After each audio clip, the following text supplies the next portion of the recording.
get ready to meet the diva of Miami all the way from Southeast Asia. Meet Miss Ava, the Saurus Crane. Check out those long, gorgeous legs as she struts her stuff. And that gray feather dress is brought to you by Versace. Miss Ava here, she's a young crane. She's only about 7 years old. And as she matures, she's going to change in color as well as size. She can grow to the height of 6 feet tall.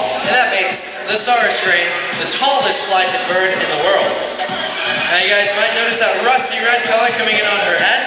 In a few more years, her entire head will also be that color. Now, a very unique history about the Saurus Crane is a few thousand years ago, while the martial arts were developing, fighters would actually watch the Saurus Cranes fight amongst themselves. That's how the crane style of martial art came about. Now, Miss Ava here, like any diva of Miami, she also has her own professional cook and even a personal trainer. That's me. Right now it's time for us to get chocolate. Let's hear it one more time for Miss Ava, the Saurus Crane. That's so good. That was awesome. Green. How about the egg pag-ubrin ng green? Okay, now I'd like to introduce everyone to Liza, our ground hornbill. Now, ground hornbills are native to Africa. They can also be found in India and Asia.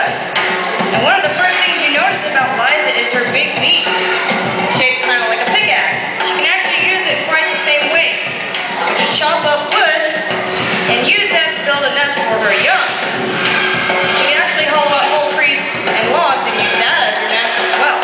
Now, one of the most fascinating things about the ground hornbill is that they're the only birds with vertical flight. And they have this for 2 reasons. Number 1, they have very powerful legs. They can launch themselves up to 4 to 5 feet up into the air. Number 2, they can sustain that flight for up to 30 feet up in the air. And she's a very ADD bird. And also, since they are omnivores, they actually use this ability for hunting insects and sometimes even small bats. She's doing a pretty good job. Let's hear it for Liza, our ground hornbill. Alright, well guys, for the next part of the show, we are going to need everyone's help. We're going to have to call in our next guest because frankly, I think it might be asleep in his dressing room. So on the count of 3, I'm going to have everyone call him down. And his name is Stymie. So here we go. 1, 2, 3. Stymie! Alright, there he is. Come on down, Stymie. There you go. This is Stymie. Stymie is our sulfur-crested cockatoo. Cockatoos that can be found in Australia. Hi, Stymie. Hi, sexy. Well, thank you, Stymie. I'm going to need your help, okay? Okay. Now, before the show started, we had some volunteers get picked out. You guys have those big hula hoops. You're taking positions now. There you go. Hoop number 1.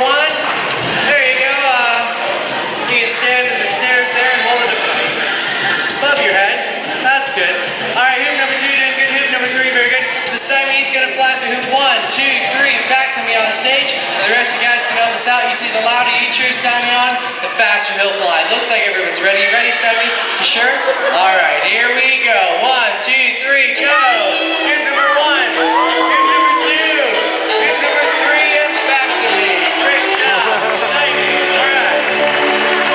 Thank you very much to our volunteers. You guys did a great job. You can go ahead and take your seats. We'll get the hoops in a little bit. And as for you, Stymie, that was pretty amazing. Why don't you take it back?